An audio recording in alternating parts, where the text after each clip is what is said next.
Baik, selamat pagi Ibu dosen. Perkenalkan, nama lengkap saya Bonifesia Julita Mangu dengan NIM 19100-295 kelas 3D.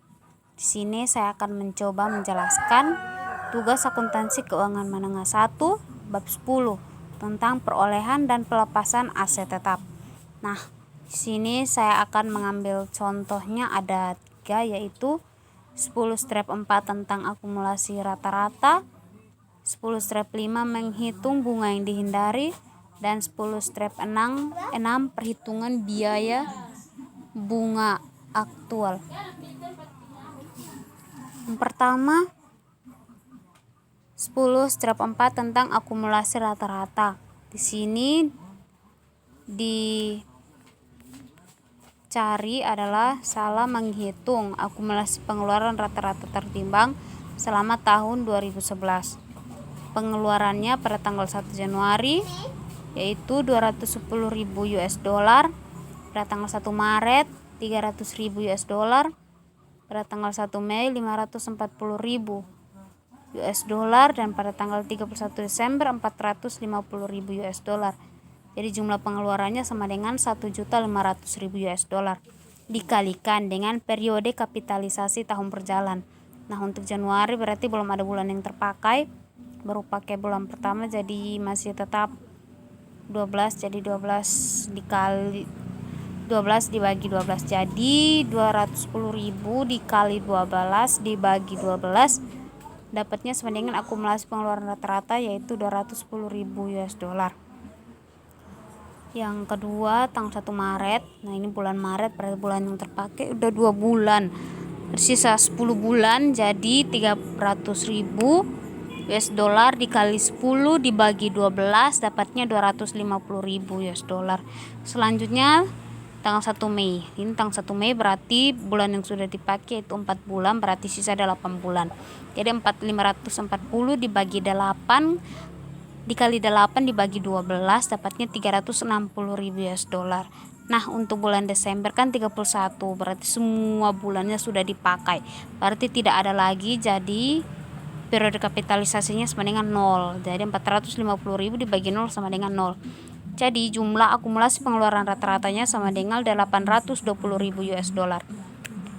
Perhatikan bahwa pengeluarannya dilakukan pada tanggal 31 Desember yang merupakan hari terakhir tahun berjalan, tidak memiliki biaya bunga.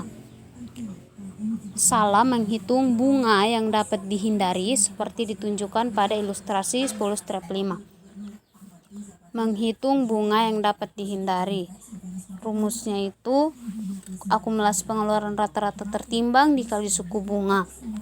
Nah, di sini untuk 750.000-nya sudah ditetapkan oleh perusahaan. Jadi 750.000 ditambah 70.000. Nah, 70.000 ini itu penjumlahan dari akumulasi rata-rata tertimbang melebihi pinjaman konstruksi spesifik. Jadi ini 750.000 ini harus ditambahkan dengan berapa untuk mendapatkan 820.000. Jadi diambil 70.000 agar 750 ditambah 70.000 sama dengan 820.000 US dollar. Selanjutnya untuk suku bunga 750.000-nya itu bunga yang ditetapkan yaitu 15%.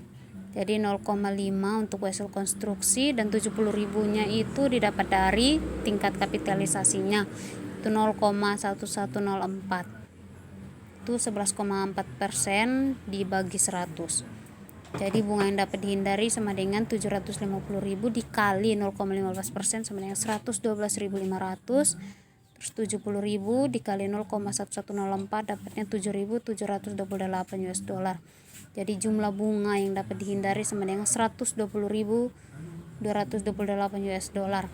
Selanjutnya kita menghitung tingkat kapitalisasinya, yaitu hasil bayar 10%-nya untuk jangka waktu 5 tahun. Dia punya pokoknya sama dengan 550.000, bunga yang didapat sama dengan 55.000 dapat dari 10% dikali 10%, 550.000 dibagi 10% dikali 10%. Selanjutnya untuk obligasinya obligasinya 12%. Untuk periodenya 10 tahun dengan pokoknya 600.000. Jadi bunga yang didapat sama dengan 72.000 dapat dari 600.000 dikali 12%. Jadi jumlah pokoknya sama dengan 1.150.000 US dollar dengan bunganya 127.000. Jadi rumus untuk menghitung tingkat kapitalisasi adalah total bunga dibagi total pokok. Nah, total bunga tadi sudah didapat yaitu 127.000 dibagi ini total pokoknya yaitu 1.150.000 US dollar sama dengan 11,04%. Nah, kan tadi untuk menghitung bunga yang dapat dihindari. Sekarang perusahaan ingin menentukan biaya bunga aktual, berapa bunga aktual yang dapat mereka bayarkan, yang merupakan jumlah maksimum bunga yang dapat dikapitalisasi selama tahun 2011. Seperti yang ditunjukkan dalam ilustrasi 10 strap 6, yaitu perhitungan biaya bunga aktual.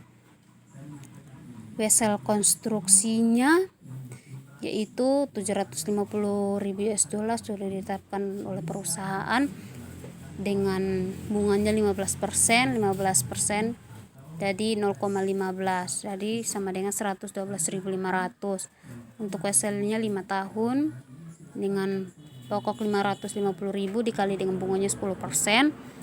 10% dibagi 10 jadi dapat 0, dibagi 100 dapat 0,10, jadi setelah dikalikan dapat 55.000. Selanjutnya obligasi 10 tahun yang pokok 600.000 US dollar dikalikan dengan bunganya yaitu 12% dibagi 100 0,12, jadi 600.000 dikali 0,12 sama dengan 72.000. Jadi total bunga aktual yang harus diketahui oleh perusahaan berapa total bunga yang mereka miliki adalah 239.500 US dollar. Biaya bunga yang dikapitalisasi salah adalah yang lebih rendah dari 120.228 atau bunga yang dapat dihindari dan 239.500 bunga aktual. Nah, salahnya mencatat dalam jurnal tahun 2011 bagi berikut. Pada tanggal 1 Januari salah membeli tanah dan bangunan. Tanah harganya 100 dan bangunannya 110.000. Jadi kas yang dikeluarkan sama dengan 210.000.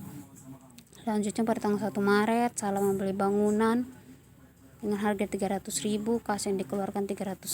Pada tanggal 1 Mei salah membeli lagi bangunan 540.000, kas yang dikeluarkan 540.000. Pada tanggal 31 salah membeli lagi bangunan 450.000, kas yang dikeluarkan adalah 450.000. Jadi bangunan atau bunga kapitalisasinya cuma dengan 120.228. Itu dapat dari bunga yang dapat dihindari. Terus biaya bunganya itu didapat dari biaya bunga dapat dari bunga aktual dikurangi dengan bunga yang dapat dihindari. Jadi dapatnya 119.272. Kas yang dikeluarkan sama dengan 239.500. Bisa dijumlahkan seperti yang tadi, yaitu biaya bunga aktual yaitu 112.500 ditambah 55.000 US dollar tambah 72.000. Jadi hasilnya balance antara sisi debit, sisi kredit dan sisi debit sama-sama 239.500. Sekian penjelasan yang bisa saya berikan. Mohon maaf apabila ada kesalahan atau kekurangan dalam penjelasan ini. Terima kasih, selamat pagi.